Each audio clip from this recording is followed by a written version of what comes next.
What's up, everybody? Pal 702 back today with another high-end single coil RDA review. The Maverick by Hellfire, the Attysmith. Now these dudes have been around for, I don't know, probably 5, 6, 7 years, something like that. And it really wasn't until a particular viewer slash very good friend, fictitious character, pounded it into my head over and over and over and over and over. He kept saying Hellfire, Hellfire. I mean, if you ask him how his day is doing, he says Hellfire. It's literally Hellfire. So I saw the strike. He sent me a video of the strike and how the AFC worked, and I was like, wow, this is pretty badass. And so I told myself the next time they come out with an RDA, I'm going to pick one up. And so that is what I did. Fictitious character. This is on you right here. So what we're gonna do right now is we're gonna go downtown. I'm gonna show you all around the Maverick.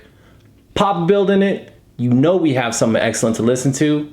Pop back up, pros and cons. You know we do it.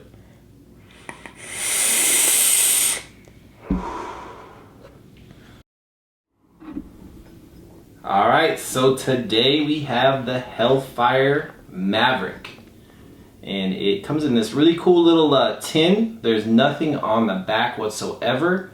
And in order to open it up, you just screw it. Or you unscrew it. Upon unscrewing your Hellfire Maverick, you will see the contents inside will be one Maverick 22mm and a baggie of extras. So inside your extra baggie, you will have a couple of O-rings. You will have a 510 pin. I can't remember if this thing came with a squonk pin in it or not, but I've had this thing for quite a while. This is the 510 pin right here, and then this is an extra post screw, and then you have this really nice stainless steel 510 drip tip adapter. The Hellfire Maverick. So this will all be 304 stainless steel. And it is a single coil only RDA, all brushed stainless steel, very, very nicely done. You'll see up top here this knurling, and this knurling will come into play as far as your airflow control, your AFC. So this knurling right here is actually not only, you know, I think it actually looks really good, but it's actually functional. Now up top, you will have this proprietary drip tip. Yes, it's proprietary, but they do give you that very beautiful stainless steel adapter if you're not into this. But this is a Delrin drip tip. So the drip tip, this is all Delrin. You can see right here it does have one big fat O-ring on it, and the drip tip itself is very large. The outside of this is about 12mm. And the inside bore up top, it starts off about 10.5mm, and then down towards the middle, it tapers in to about 8.5mm. So it is a very large drip tip, especially on a single coil. But if you're not into big old drip tips on your single coil, then you just break out that stainless steel adapter and you pop it right in here, and then you can run any 510 drip tips that you have. But 810 drip tips do not work in this. This is proprietary. For some that might be a con. For me, not really much of a con, because I don't typically run 810s on single coil 22s. And as you can see, there is definitely a lot going on down inside that deck. And we will just, well, let's just show you how this airflow works. So if you look down this airflow hole right here, you'll see it is totally closed off. Now I'm going to turn this clockwise, and as I turn this clockwise, you're going to see it open up. So I'm just basically grabbing the drip tip and the top, and I'm turning, and as I turn, away she goes. I mean, look at that. Just raise up all the way up until you have big, huge airflow. Let me see, we're almost to the top. And that's it right there, fully open. So the range on this thing, you literally can close this down to zero airflow, and you can just back it off. I mean, this truly can give you the world's tightest mouth to lung that you ever could possibly imagine. Wide open, this has more airflow than the Haku. It has more airflow than the Legacy. I'm trying to think of something good to compare it to. This thing is close. Wide open with this drip tip on it, it's close to the airflow of the B2K. Maybe slightly a little bit more restrictive than the B2K, but it's in that neighborhood. So wide open with this drip tip on it, you can run some pretty big builds on this, but just a ton of adjustment. And once again, if you want to close this thing down, you just go counterclockwise. It's much harder to do this on camera than it is with it on a mod, but hopefully you're seeing this thing lower down. Well, that's far enough. You guys get the picture. So across the bottom, there is nothing at all. There is no branding, there are no engravings. This thing is absolutely clean. You see the insulator right there. I do not know exactly what that is. It's not on their website. I searched around, I really couldn't find out. But that could be anything from Black Ultim to Delrin to, it could be like medical grade Peak. I'm guessing it's something really expensive though, because everything on here is really expensive and extremely nice. So I'm guessing that this is either Black Ultim or medical grade Peak insulator right there. And it does protrude. So if you wanted to run this on a hybrid, you absolutely could. And with the airflow on this guy, running this thing on a 22 millimeter mech tube or something like that, absolutely, it looks fantastic. If you notice the bottom of this deck and the cap, there's a ridge right here. The deck actually sits inside of the top cap. So the top cap actually comes down over the bottom of your deck. And that's something you need to keep in mind if you're screwing this onto any type of adjustable 510, a Squonker or something like that, like a SVA or actually the Hellfire Cobra. You're not going to want the bottom of your deck to sit flush. There actually should be a little bit of a gap just to account for that, because if you just screw this deck down to your mod without the cap onto it, this cap will not fully be sealed. It will not be clipped all the way down, and that's because there is an actual difference between the bottom of the deck and the bottom of the cap. It just slightly sits over. And that's not a defect or anything, that's just the way that it's designed. I haven't really heard anyone point that out, but it's something that I noticed right away when I was adjusting a couple of different squonkers with this. So just keep that in mind, but definitely something different. And if you see any type of scratches or scuffs or anything, I bought this back in November. So this thing has been thoroughly used and hopefully not too abused. So here's a better look underneath the top cap, and there is just a whole lot of craziness going on. I mean, this is absolutely reduced. I mean, the deck, this top cap is basically a mirror reflection of the deck. Every part of the deck that goes up, there's a cutout on the bottom of this cap. So for flavor wise, this guy right here, it just, everything is compact. The chamber inside this thing is very tight. And once again, right here, this guy right here and this guy right here, those were actually those doors that were raising and lowering when I was turning the top cap. And the rest of these cutouts right here, these are for your post screws, and these are also going to be for your coil jig or your coiling rod cutout. They actually have a cutout on the deck that I'll show you in just a second. All right, so to have a better look at how these tabs work for the airflow, we'll just pop this top cap off, and it's very seamless. So this top cap it's a little hard to pop off, and you'll see right here, this is the top of the cap, and you can see the channels where the tabs go through, and this is the actual top cap itself. Now these tabs, you can see they spin, and as it spins one way, it retracts, and as it spins the other way, it protrudes. And you can just unscrew this entire thing out, and you can see right there that this is just threaded in. So all of the threading You see on the inside of this cap, that's all for that adjustment on the airflow. I mean, this is an absolutely brilliant, like innovative, genius airflow. I mean, this airflow can take you from the tightest mouth to lung possible with more airflow than the Legacy, almost as much airflow as the B2K. If you want to do this the easy way, you can adjust it like this. You know, once you put it on your mod, my suggestion is when you get this thing, just screw it. See, I'm screwing it, this is clockwise, so I'm screwing it clockwise as far as it'll go, and when I put this on the cap, you know, your airflow will be open. See how open that is? Like that, you could hear the snap. Now it's all the way open, and that's, you know, when I first got this thing, I was so scared to try to take this top cap off because you can't even see the seam. The seam right there, I mean, it almost doesn't, it looks like one piece, but this actually comes apart. Be careful if you're gonna take this top cap off. You really have to use a fingernail or something like that, because if you put anything at all metal in there to try to pry that, you're gonna screw up. I mean, this stainless steel, the finish on here is absolutely beautiful.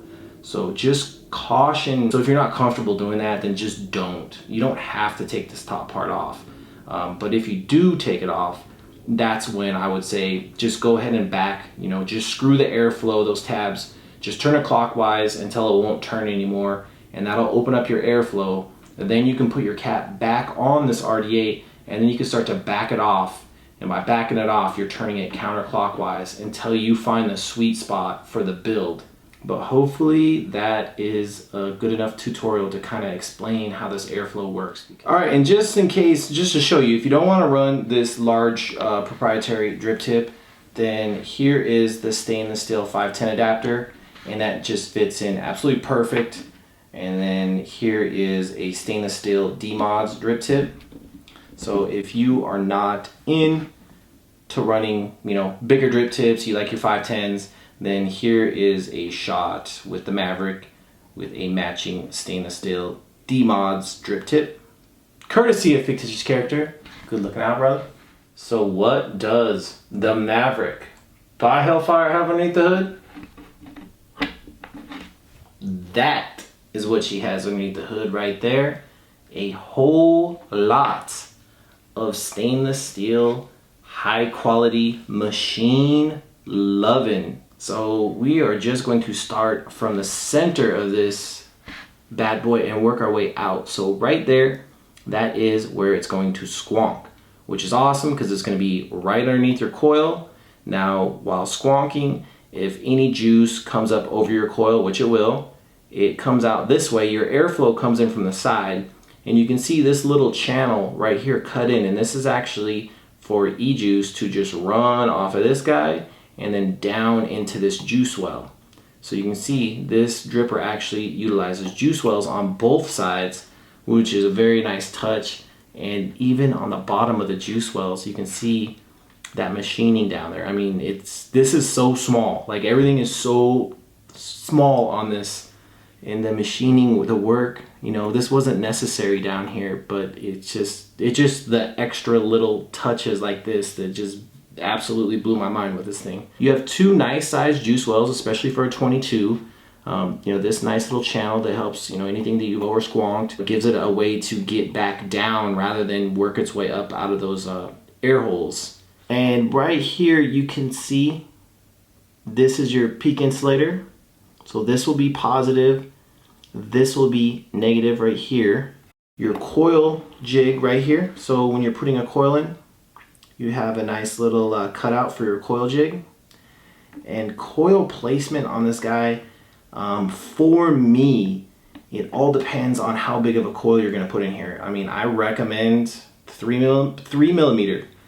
Now, when I first got this, I built this with round wire, and it was fantastic. Round wire, I tend to run this thing halfway closed or a little bit more than halfway closed.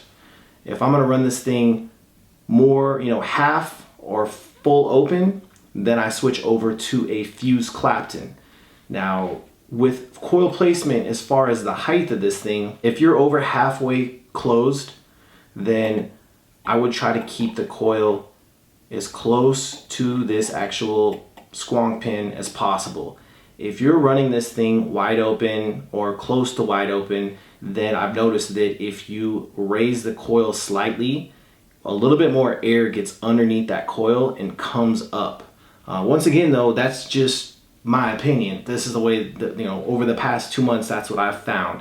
And my favorite way to run this is half open or a little bit more than half open with a tiny fuse Clapton slightly raised off this deck. So when you see me build this, I'll be using a fuse Clapton. It's got 2 strands of 28 for the core, and the wrap on the outside is a 40 gauge wrap. So very tiny micro fuse Clapton, works fantastic, but round wire, not a problem whatsoever. To build this guy, see how that slips off? That's why I do not like flathead screws, because you always get like that and then you slip this way and then you smash your coil. I just wish everything, I mean, if we can't agree on flat or Phillips, let's just put like Allen head screws in there. But when you build on this, now you can either leave these slightly raised like that, you know, drop your coil in, your leads are going to go underneath either side of this, or you can remove the screws, put it in, screw each side down. It's completely up to you. There's no right or wrong way to build this, but I have found that it's something that you tinker with quite a bit. But for me, like, I just cut this coil and I just wrapped it, so I'll be messing around with it when we build it. But you know, I'll probably put it in there like this, or maybe I'll get this on this side and this on this side. And the one thing I like to point out though, when you put your coil in like this, your airflow basically is coming in from here. So your coil is a little bit kind of cockeyed. And if you're, I don't know, if you're like a mad tinkerer, like I like to tinker with my stuff, I'm always tweaking it, you'll find yourself, like once you build this a few times, you'll find yourself trying to turn your build a little bit, you know, like that. So it's actually facing exactly where the airflow comes in. And all of those little adjustments, they do change the way that it vapes. So this is something that you can put brown, fused, whatever, and you're gonna get good flavor on it. But the more that you mess with this coil placement, the better off you're gonna be. Because there is a lot of adjustment and angles and sizes and different things that are going to change the way that this thing vapes, how hot it gets, the flavor, and you really can dial this thing in. I mean, if you want, you can just slap coil in there, vape it, and you're gonna get great flavor and you're gonna be fine. But I don't know, anyone that shells out the kind of money that this thing costs, I highly suggest that you just mess around with it. Find the build that you like.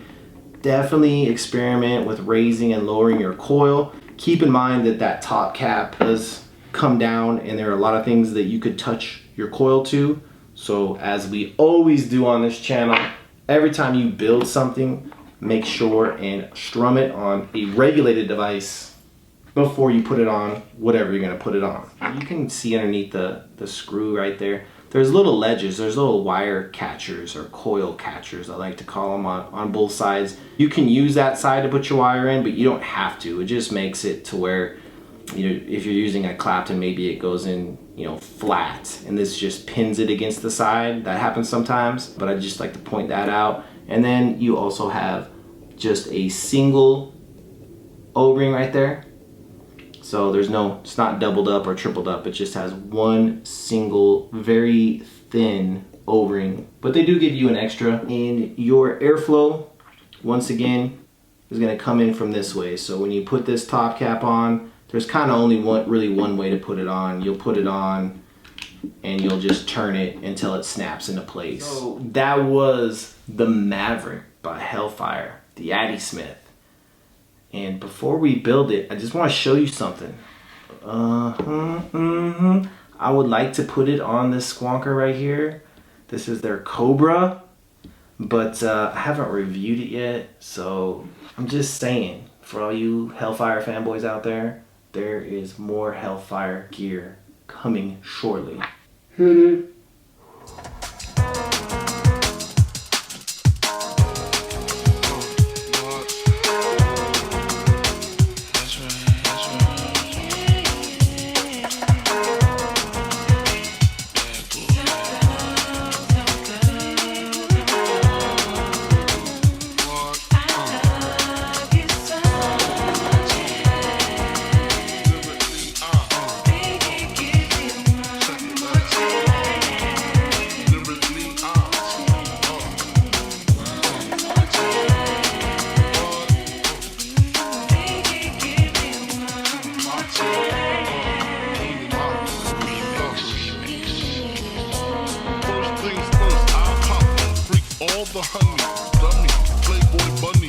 niggas wanting money. Those the ones I like, cause they don't get Nathan but penetration. Unless it smells like sanitation. Garbage, I turn like doorknobs. Heart throb never. Black and ugly as ever. However, I stay Gucci down to the socks.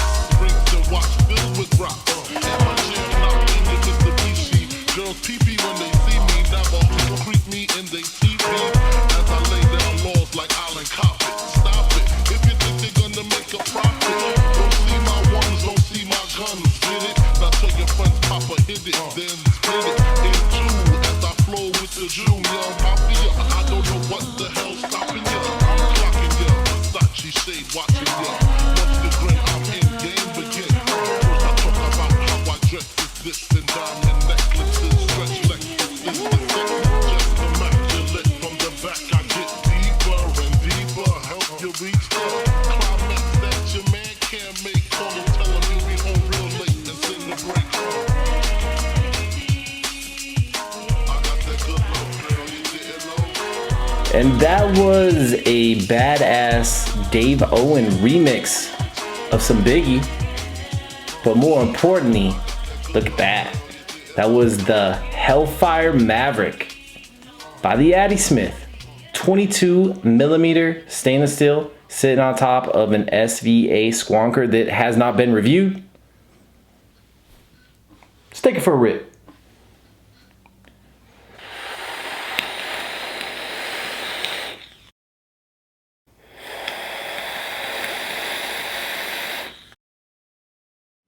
All right, so what we're gonna do right now is we're gonna do pros and cons. We're gonna start off with the cons and with the pros because around here, we always end on a positive note. Cons on the Hellfire Maverick by the Attysmith. Two slight cons and little subjective. The airflow, like to put the cap on, it's a little clumsy. Put the cap on and you just kind of turn it and it snaps in. This one with all of the work that's done inside the cap, how much machining is going on inside the cap, it's a little bit more difficult to actually snap your cap on and make sure that it's on, because sometimes it feels like it's on, but it's not on. So just a slight con on that. And the other con, yeah, it's a con. It's not the quietest RDA. The way that airflow, I mean, it's essentially a door that's shutting down. So, you know, and it's sitting back from that hole. So air is going to come in there, hit that thing, and then drop down, go through whatever part's open. So it's not going to be the quietest RDA. I mean, it's not annoyingly loud, but the airflow's a little noisy. That's it. Those are my only cons.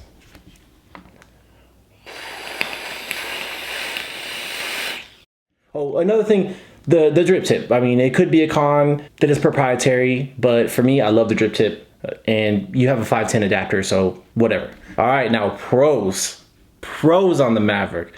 First pro has to be the AFC. The way that the airflow works on this, the range of the airflow on this thing it's fucking mind-blowing. I mean, you can seriously needle this thing down to the tightest, most restrictive mouth to lung ever. The fact that AFC, you can make this thing the tightest draw of any RDA that you have, or you can open it all the way up bigger than the Legacy, you know, almost as wide open as the B2K, just a touch under the B2K. It's a massive pro. The range on this RDA is insane, and that's why you need this bigger drip tip. It's bigger than an 810. You know, if you're gonna run this thing wide open with a bigger build in it, which is what I do, the drip tip is another pro. The way that this drip tip lines up, I wouldn't want to put one of my 810s on there. I just wouldn't. Like, this is built just for this. The actual lines and everything, the way that it meets up, it's perfect. I would not change it at all, but for some that would be a con. The proprietary, for me, it's not. 9 times out of 10, the people that vape this, that are into high-end singles,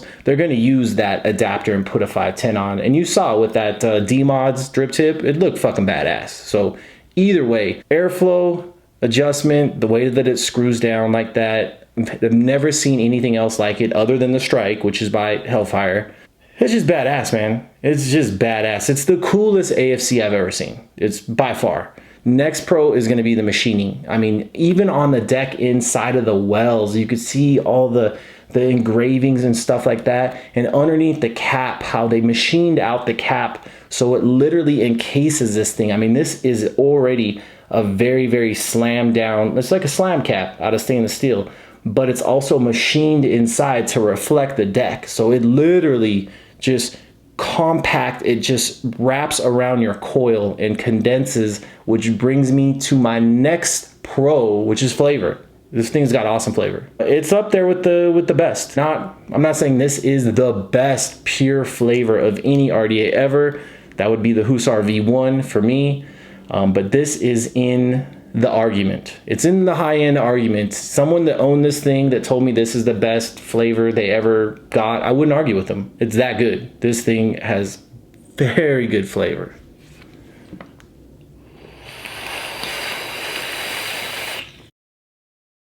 And final pro is just an overall pro on the machining, just top to bottom. The machining on this, they have to be one of the best machiners out there. What they did with the deck and the AFC and the stainless steel, the 304 stainless steel, and how well it's machined and how clean everything is, it's just, it is badass, man. It actually shatters a spot on my Mount Rushmore. So the next pro is going to be the Hellfire. If you guys don't know my Mount Rushmore, it is the Haku, and this is in no particular order. It's the Haku, the Hussar V1, the Jenna, and the Flav 22mm titanium. Those are my top four. Those are like my favorite shit. This guy right here is officially on my Mount Rushmore, which means I have to kick one of those out. I said hell no to the Haku. I said hell no to the Hussar. The Flav, I'm sorry, the Flav 22 is no longer on my Mount Rushmore. It's still in my top tier. It's still a badass RDA. But for me, the Hellfire Maverick, it's just too good to not be on the Mount Rushmore. What will the Hellfire Maverick cost you? It cost this guy like $215. But I didn't buy it from Hellfire. I actually bought it from Luxury Vaping. They're like a high-end boutique online shop out of Spain, I want to say. I'll put the link right here. It was like, they have that VAT tax over there in Europe, which I think is just another way for them to rip people off. All you guys out in Europe, let me know. I feel like the VAT tax is just like a fuck you pay me tax for no reason. But with the VAT or the VAT tax, and through Luxury Vaping, it's a little bit over $200. But if you get this from Hellfire, which I will leave a link right here to their Facebook group, or right here to their actual website, you will pay, including VAT. I'm just going to put VAT in there because VAT is VAT. It's going to be VAT. $170. So this is roughly what the Hussar Legacy costs. It's on the higher end of high end, but rightfully so. This is one of the most badass RDAs I've ever seen, and it might have the best AFC, the most innovative AFC that I've ever seen in my life. So that is it. That's all that I got on the Hellfire Maverick.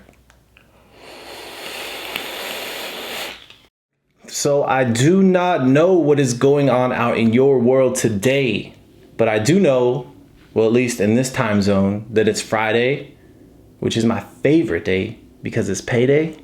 So around here, with my beautiful Hellfire Maverick, a new member of my Mount Rushmore, it is definitely all love. And I'll catch you guys on Monday.